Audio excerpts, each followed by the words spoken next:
Good morning. I just made some last minute changes to the blurb and I look and I hadn't even lit the three candles, the big blazing thing in the back, which isn't a candle, by the way. It's a piece of charcoal and a bed of wax on top of a metal plate, a little metal holder. Anyway, it's not a candle, but I didn't light the other three candles till after 4:44, so I quickly had to do that, but I added something to the blurb at the last minute. The title for today's talk is It's Time to Heal Our Wounds and Our World. Almost every day I hear someone's story. Most provide only a brief outline of his or her experience, and some go into great detail. In some cases, I even get to share a phone conversation. Yesterday, I mentioned the name of one lady who shared her story with me for over a year, and I tried to help. Even though she could not get beyond the pain of her experience, she simply could not forgive her abusers. Also yesterday, after I posted a video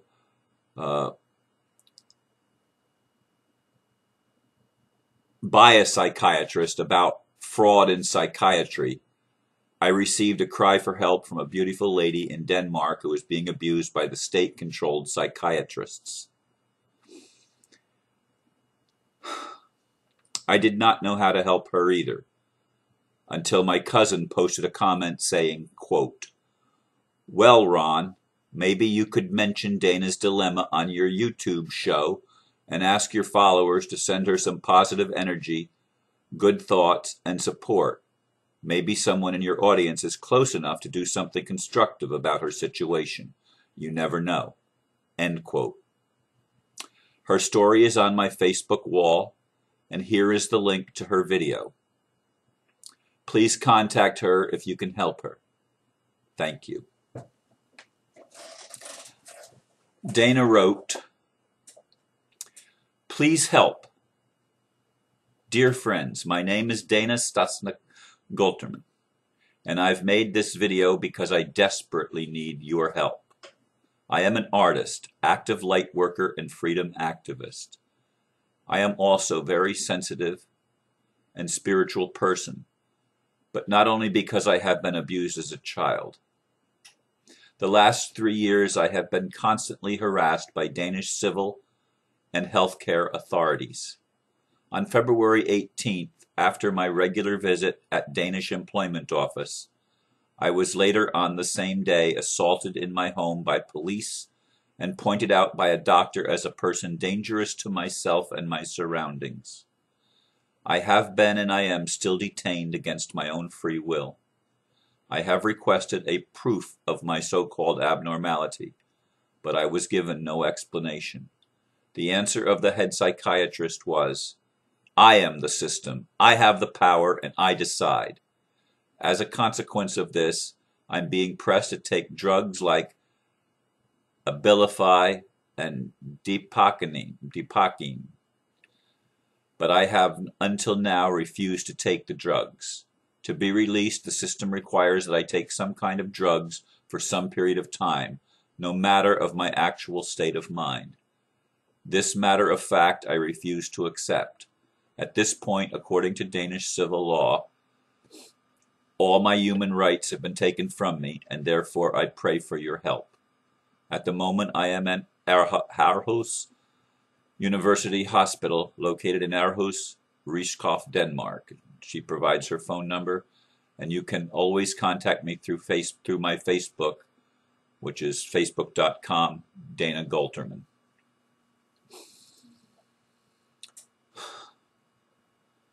I ordinarily would not share someone's story like that, but she did make it public, and I only shared exactly what she provided publicly in her cry for help. And perhaps this is a way. I do have a platform of sorts in which I can talk about people's problems. I don't want to get into the habit of doing that every day necessarily, but I'm very aware of the many people across the planet that are hurting one way or another. I mentioned that yesterday in the video about who's going to help us, who or what is going to help us.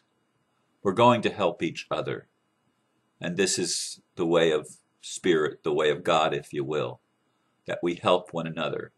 Because, in fact, as I said in the title, it is time to heal our wounds. Many of us have been hurting. Many of us still live in anxiety and fear and are very concerned about our health situation, our monetary situation, our relationship issues, the legal issues we may be facing in a world that is very abusive. And we need to heal both the abused and the abusers to the best of our ability. Because by doing that, we will heal our world. We will come to a place where we can change the world. And we do that by changing our own individual lives. Our stories are important because in our story is lots of emotion, lots of pain, lots of suffering. I wish that wasn't the way we decided to learn, but obviously it is, because so many of us experience it. You'll all know my story, and I am only one of probably millions of people around the world that are in a very similar story, but my story is just the legal one of the abuse of the system, of the banks stealing people's homes. There are others like Dana who are victims of the medical establishment itself, especially in psychiatry. Now, that's not to say, and I'm not trying to say, that there aren't people helped through psychologists and psychiatrists. I mean, I personally put Jung on a platform. That's Carl Gustav Jung, the famous Swiss psychiatrist, who was one of the fathers of modern psychotherapy, you might say, or the of psychiatry itself, of psychology itself. To me, he's one of the two major prophets of the 20th century. The other being Gandhi. To me, they're very significant individuals, very big heroes. So I'm not against psychiatry or psychology, but the state, like it does with everything, takes it and uses it for its own malevolent purposes. And this is wounding many people. And many people have been sexually abused, and like the lady that I mentioned yesterday, can't get beyond the abuse. I mean, I've been in workshops where people have shared horrific stories of sexual abuse and rape and victimization of one kind or another. And these are deep wounds that we need to help each other heal. And it really, I mean, confession is really important. And I'm not talking about going into a little booth in a Catholic church and confessing your sins to a priest who might have a list of his own sins that are far longer than your sins could possibly ever be. Which is, I laugh, but it's sad at the same time. Because we live in a system where abusers abuse others. And it creates a chain, and we need to stop the chain of abuse. We need to say to ourselves, enough, enough. I talk to people whose bodies are racked by pain, who live every day trying to escape the pain that they feel in their bodies. And even those that don't have pain in their bodies have pain in their soul, in their psyche, have pain in their spirit. You say, Ron, the spirit can't suffer pain. No, I don't think that that's true. I don't think that it's true even that God can't feel our pain, that our Creator doesn't know. Our Creator knows everything about all of us.